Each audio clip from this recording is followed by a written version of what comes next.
দোতলায় যাব শায়লাদের বাসায়। তাহলে আপাতত বাসা নেই। ফ্রেন্ড বাসায় নেই। আপনি এক কাজ করেন, আপনি আমাকে একটা ভালো হোটেলে নামিয়ে দেন। আমার এই পর্যন্ত আসার কথা ছিল আপনার সাথে। আমার টাকা দিয়ে দেন, আমি চলে যাবো। আমার কাছে ক্যাশ নাই, আপনি আমাকে একটা ভালো হোটেলে নামিয়ে দেন। রাস্তায় যেতে যেতে এটিএম বুথ পাইলে সেখান থেকে টাকা উঠে আপনাকে দিয়ে দিই। আপনি একটু দাঁড়ান। কি হয়েছে? টাকা পেয়েছেন? টাকা পাইছেন মানে? আপনি কি দেখেন নাই? আপনার কি চোখ অন্ধ যে আমার ব্যাগ চিন্তা হয়ে গেছে? আপনি কি দেখেন নাই? আন্টি জানেন না রাস্তায় যে আসতে কত অসুবিধা হয়েছে। আপনার কাছে কি 2000 টাকা হবে? মানে আম্মু মনে হয় আপনাকে বলছে না যে আসার টাইমে আমার ব্যাগ হারাই ফেলছি, ড্রাইভারের ভাড়াটা না দিতে হবে। এই ড্রাইভার, সমস্যা কি? সুর করে বাড়ির ভেতরে ঢুকতেছেন কেন? এটা কি আপনার বাড়ি? ঢাকা শহরের বড় বড় দালান কোঠা থেকে ঢুকে পড়তে ইচ্ছা করে, তাই না? যান, আমার লাগেজ গিয়ে নামান, যান যান। এক্সকিউজ মি, এটা আমার বাড়ি। আমি শুরু করে যাব না গুড়গুড় করে বের হবো, এটা আমার ব্যক্তিগত ব্যাপার। ও আমারই ছেলে। তুমি ঢাকায় কেন আসতে হঠাৎ করে? বাবা মারা যাওয়ার পর মা আমাকে অনেক কষ্ট করে পড়াশোনা করেছে, সেজন্য ভাবলাম ঢাকায় একটা চাকরি নেই। বাবা মার সুসন্তান কাকে বলে দেখো।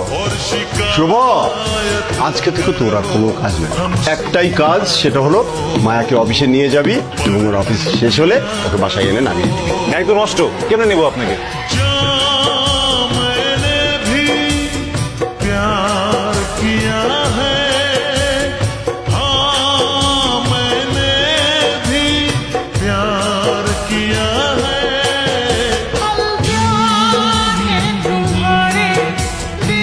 মায়ের সঙ্গে তোকে বিয়ে দেবো। আমি মেয়েকে কখনোই বিয়ে করবো না।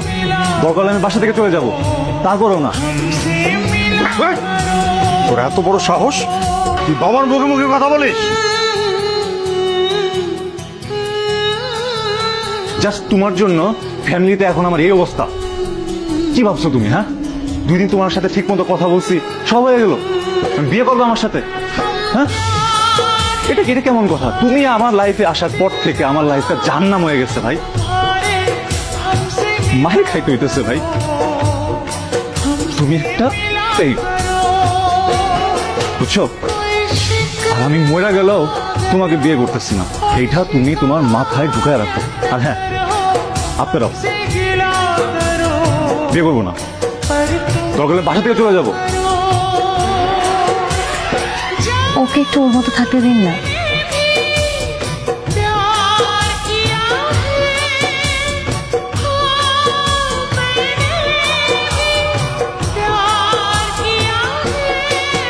हम प्यार है तुम्हारे दिलदार।